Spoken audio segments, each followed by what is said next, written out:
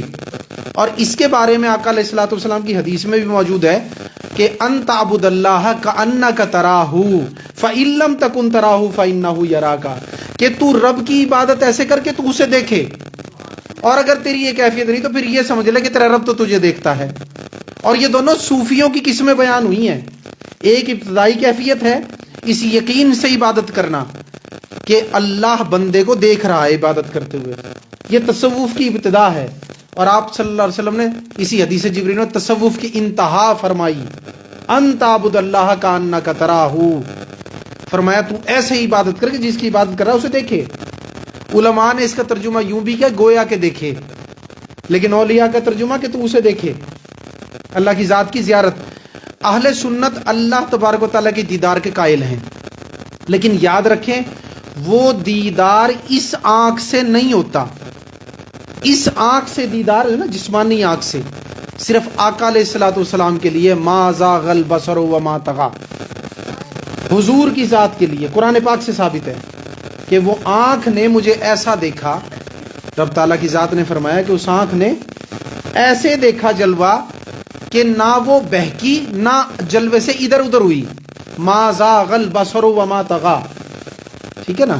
لیکن آقا علیہ الصلوۃ والسلام کی جسمانی آنکھ مبارک کے علاوہ، ما زاغ البصر والی آنکھ کے علاوہ باقی سب کے لیے قلبی دیدار ہے۔ انبیاء کا تو اپنے درجے کے حساب سے ہے، لیکن اولیاء کے لیے، کیونکہ اعتراض انبیاء پہ نہیں نا ہوتا، ہم اس لیے اولیاء کی گفتگو زیادہ کریں، اعتراض یہاں ہوتا ہے، ان کے لیے دیدار قلبی ہے۔ حضرت امام احمد بن حنبل رحمۃ اللہ علیہ نے فرمایا میں نے ایک رات میں اپنے رب کی زیارت 100 مرتبہ کی، 100 مرتبہ کی، تو اسے پتہ چلا انہیں رب کی زیارت ہوتی ہے، سچے لوگ ہیں، کھرے لوگ ہیں۔ تو اب کہ جی آپ لوگوں کا عقیدہ ہے کہ جی اولیاء اللہ تبارک و تعالیٰ کی ذات میں فنا بھی ہو جاتے ہیں۔ فنائیت کیا ہے؟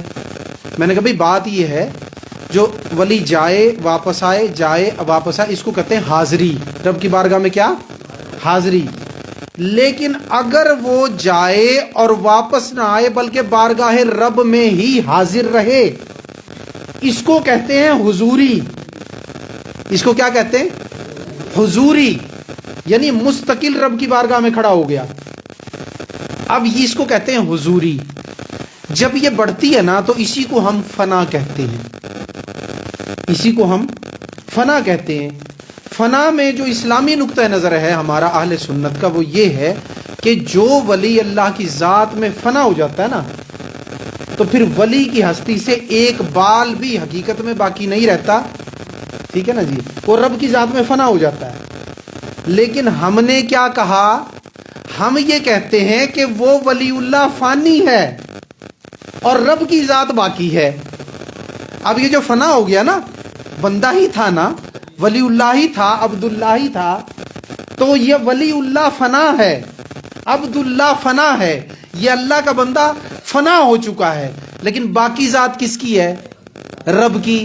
جبکہ انہوں نے کیا کہا تھا کہ وہی آ گیا تھا چل کے یہاں اور اس کے اندر آیا، تو اب یہ وہ ہو گیا ہے، ایشور ہو گیا یا پرمیشور ہو گیا یا جو بھی ہو گیا، تو انہوں نے نعوذ باللہ بندے کو رب کا درجہ قرار دے دیا تھا۔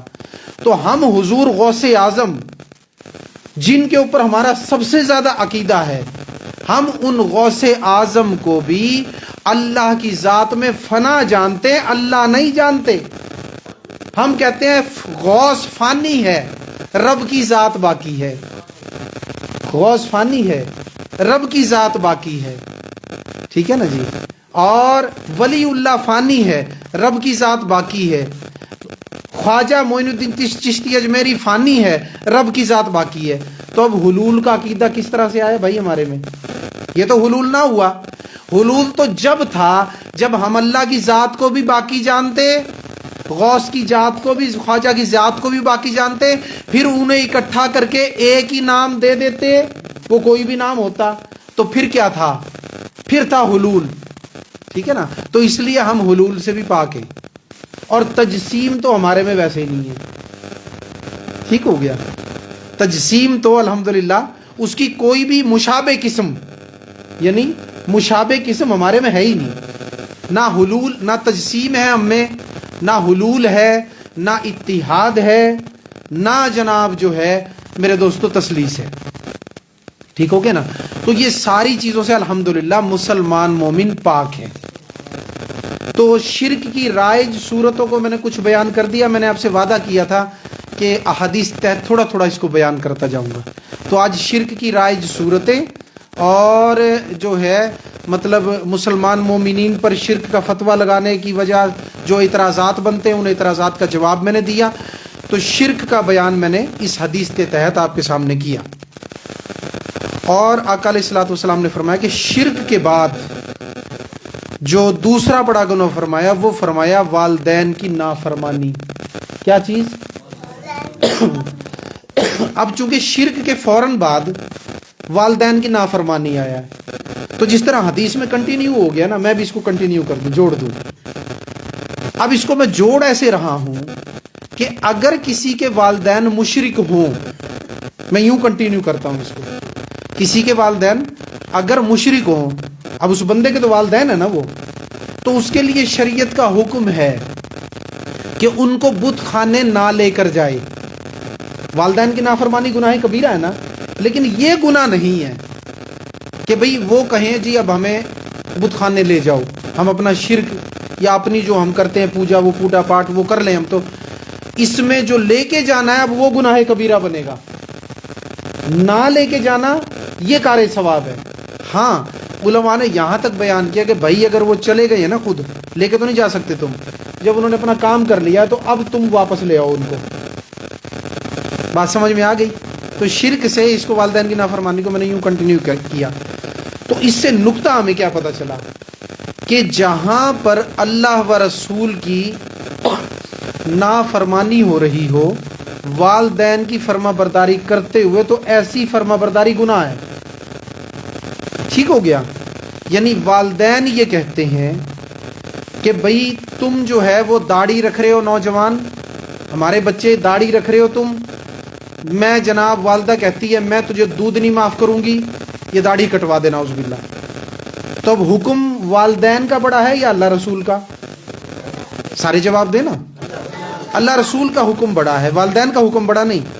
تو لہٰذا جب والدین کا حکم اللہ رسول کے حکم کے مقابلے پر آئے گا تو پھر اللہ رسول کا حکم ماننا جائے گا. تو لہٰذا داڑھی کو نہیں کٹایا جائے گا. اور والدہ یا والد کہے کیوں مولوی بن رہا ہے، دو چار فلمیں بھی، یہ اس وقت کے جیسے رائج صورتیں شرک کی بتائی ہیں نا، یہ بھی اس وقت کی خرافات، رائج خرافات ہیں جو والدین بچوں پہ لاد دیتے ہیں.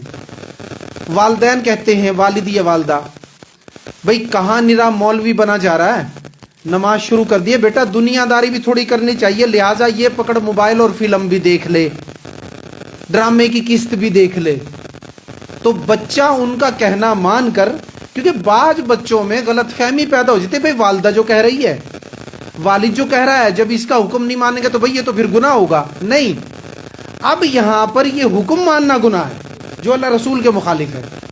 لہٰذا والدین کی نافرمانی اللہ رسول نے جو احکامات لگائے ہیں اس کے معاملے میں وہ نافرمانی شمار نہیں ہوتی.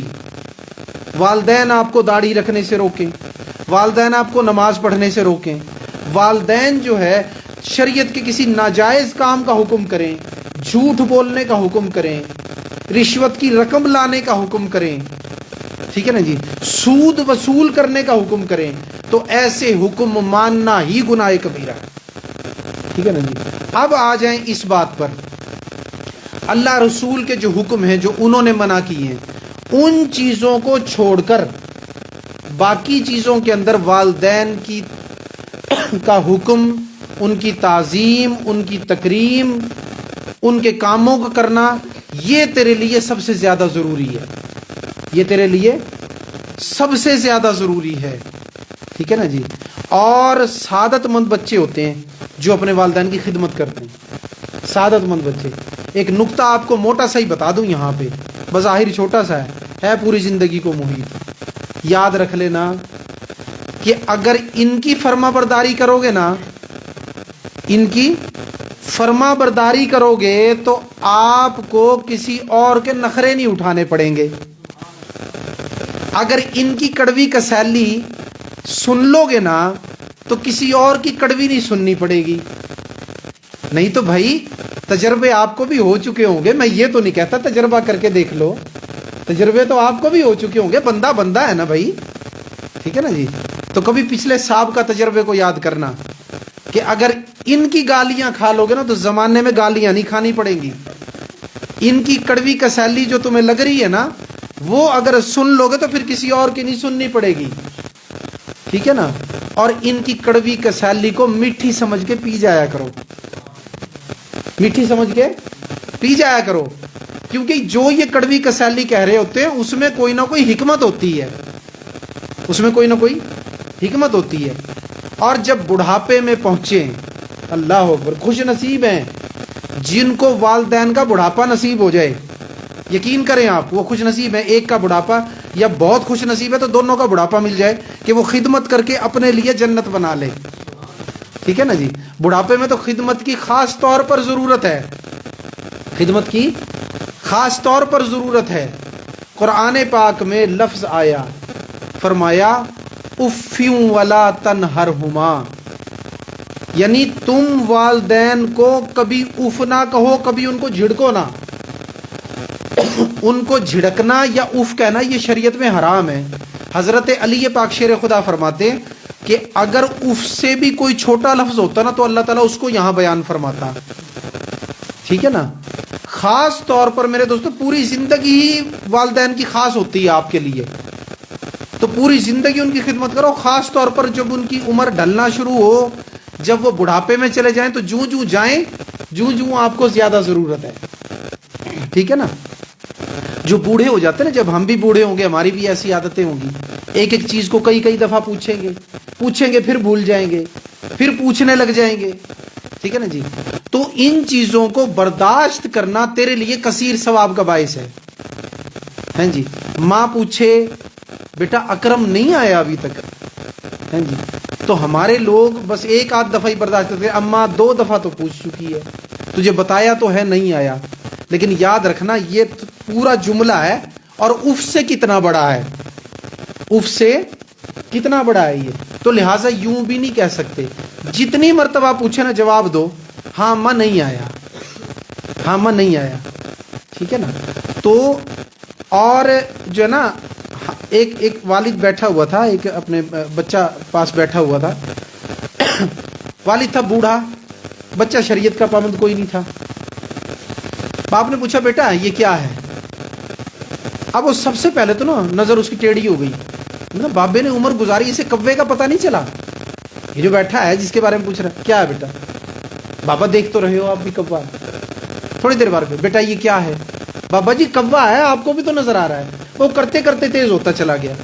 تو والد نے مسکرا کے کندھے پہ ہاتھ رکھا، فرمایا پتہ مجھے بھی ہے کوا ہے، لیکن تجھے سمجھانا یہ چاہتا ہوں کہ جب تو چھوٹا تھا نا، میں جوان تھا، تو تو نے مجھ سے 100 مرتبہ پوچھا تھا اور 100 مرتبہ ہی میں نے تجھے پیار کا ہاتھ پھیر کر بتایا تھا یہ کوا ہے، ٹھیک ہے نا.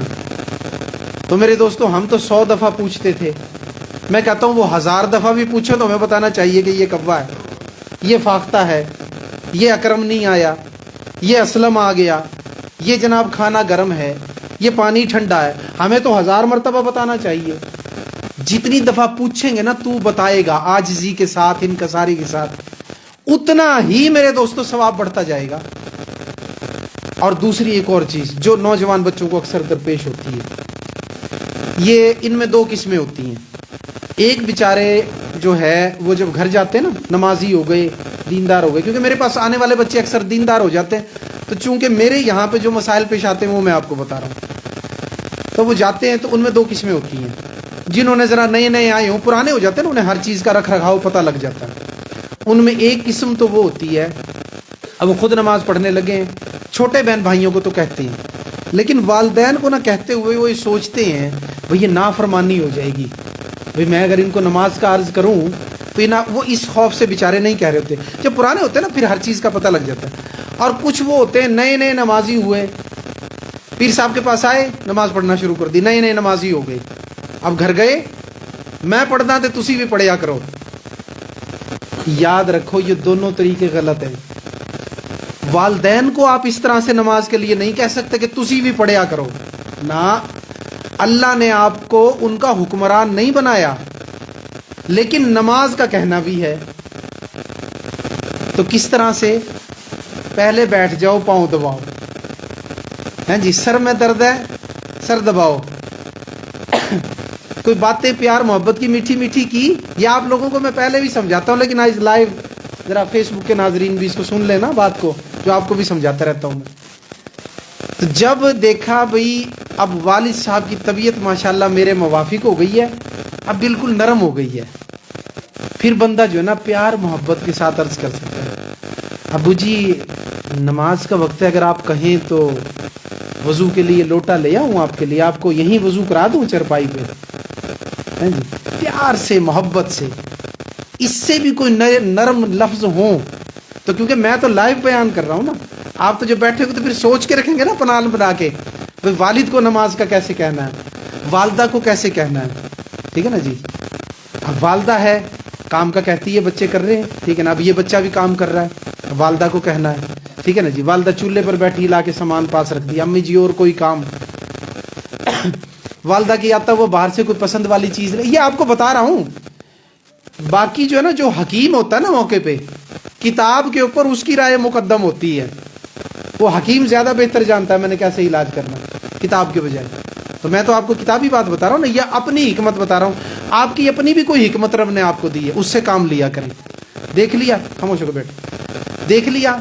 تو اب جناب جو نا جی, والدہ کی طبیعت بھئی نرم ہو گئی ہے, اب والدہ کو بھی پیار محبت سے, امی جان تواڈے واسطے مصلا بچھا دیا, اگر مہربانی فرماؤ تو مینوں دلی طور تے امی جان بڑی خوشی ہوئے گی. یقین کرو میرا دل باغ باغ ہو جائے گا. ہیں جی, میرا دوست ہے سرور, وہ مینوں آ کے دسدا جی میری والدہ نماز پڑھ دی ہے, میں بھی انہوں جا کے دساں گا میری والدہ نے بھی اج نماز پڑھی ہے. ٹھیک ہے نا جی. کوئی ایسا ہو جی طریقہ بنا, آپ حکمران نہیں جو جا کے کہیں نماز پڑھو, نہیں, ان کو کہنے کا اپنا طریقہ ہے. ٹھیک ہے نا جی. ہاں, نافرمانی ان کی کسی معاملے میں نہ کریں, جو اللہ رسول کی نافرمانی بنتی ہو. ٹھیک ہے نا جی, وہ نہ کریں. باقی ہر چیز میں ان کی تابعداری کریں, خدمت کریں. میں ان لوگوں سے بڑا دکھی ہوتا ہوں اور آوازار ہوتا ہوں جن کے والدین میرے پاس شکایت لے کے آ جائیں کہ پیر صاحب میرے پاؤں دکھتے ہیں, میں ڈیوٹی سے آیا ہوں, تو یہ کہتا ہے میں بھی ڈیوٹی سے آیا ہوں. ٹھیک ہے نا.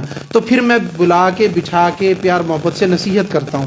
الحمدللہ اللہ کا کرم ہے, آج فقیر سے وابستہ لوگوں یا فقیر کے سلسلے سے وابستہ جو لوگ ہیں, ان میں 95 سے 98% لوگ والدین کے فرما بردار ہیں.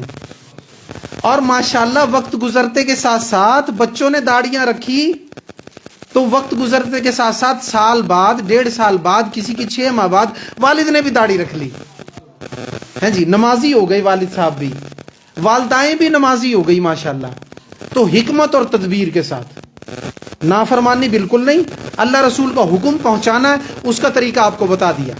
ٹھیک ہے نا جی. اور آپ کتنے بچے اچھے بچے ہوں گے کہ آپ کی وجہ سے آپ کے والدین بھی نماز پہ کھڑے ہو جائیں, آپ کی داڑھی مبارک کو دیکھ کے آپ کے والد صاحب بھی داڑھی رکھ لیں. ٹھیک ہے نا جی.